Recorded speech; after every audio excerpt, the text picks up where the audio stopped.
in the palace, but there was, everybody say, a process. So when you're marked and you're going through this process, let me give you my next points. You're elevated through obstacles. And this is the one that takes most people out. Because we're taught, especially in Western culture and in the church, when we see an obstacle, retreat. And that's what the entire nation of Israel was doing. The whole army saw Goliath. He goes to deliver these sandwiches and he sees the whole army out there, and Goliath for 40 days is talking about God, and the whole Israelite army is frozen. Like, man, this dude is talking about our God. And David walks up with these sandwiches like, here, bro. Who is that? What you say? What you say? Do y'all hear him? And he's like, yeah, he been doing it for 40 days. And y'all ain't done nothing? Who is this uncircumcised Philistine? That was cuss words back then. Y'all know, this uncircumcised, like it would be like, you know what I'm saying? The parental sensory. Like, and David says, I'm not about to sit here and listen to this dude defy my God.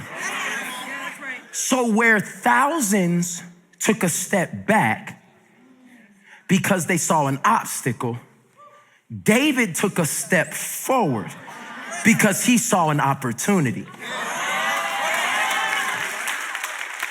Obstacles and opportunity are almost the same depending on who's on your side. So when God's on your side and they give you a diagnosis of cancer, that's the opportunity that God says, step forward. I'm about to be your healer. I am going to be the one who gets the glory out of this. When debt is in front of you, God says, don't retreat, step towards it. I'm Jehovah Jireh, your provider. I will meet every one of you. Oh, I hear somebody getting excited because your obstacle is no longer an obstacle, because if God is for you, who can be against you? I dare somebody to give God a shout of praise in this one. Yeah, come on, somebody give God a shout of praise. Step towards it. No longer, because we're marked, will we step away from the obstacle. We step towards it because we know who's on our side. And so David, y'all sit down. David is now sitting here looking at what everybody else calls an obstacle, and he sees an opportunity. Now, why does David see an opportunity?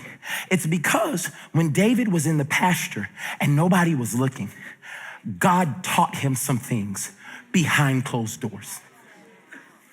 What are you saying, Pastor Mike? God's gonna teach you some things behind closed doors. And he said, I'm gonna take him out. And Saul said, man, you're just a boy. You can't do this. And he said, that's funny you say that. That's crazy. That's crazy. Your army ain't doing nothing. So what you don't know about me is when nobody was looking, when there was no Insta stories and when there was no website and when nobody knew who I was, a bear came. And I was in the pasture. Forgotten, nobody invited me to the party, but the Lord taught me how to do some crazy stuff with a slingshot and some rocks. And then a lion came and they thought it was gonna take me out, but I was just getting prepared. This is the first time y'all gonna see it, but this is a rerun for me because God has taught me some stuff when nobody was looking.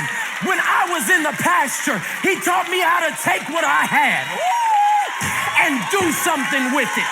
And I'm telling somebody that you don't need everybody to see, but at some point it will be televised and God will get the glory because of what he taught you in the pasture. Somebody yell, I'm marked. Woo! See, that's what you gotta realize. When you're elevated through obstacle, he's not gonna put something new in front of you, in front of everybody. That's why you have to steward over what you have now like everybody's watching. Because God said one day, I'm gonna need you to do this in front of everybody and you can't flinch. You gotta be so sure of what I've given you because nobody else would do it. I need you to do it. You may be the first one in your family to walk in purity. And they're gonna tell you you can't do it. And he said, I've been teaching you this on the backside of the mountain. When Dwayne came, he was the bear. And when Rico came, he was the lion. And you kept it together, clink, clink. And do you hear what I'm saying?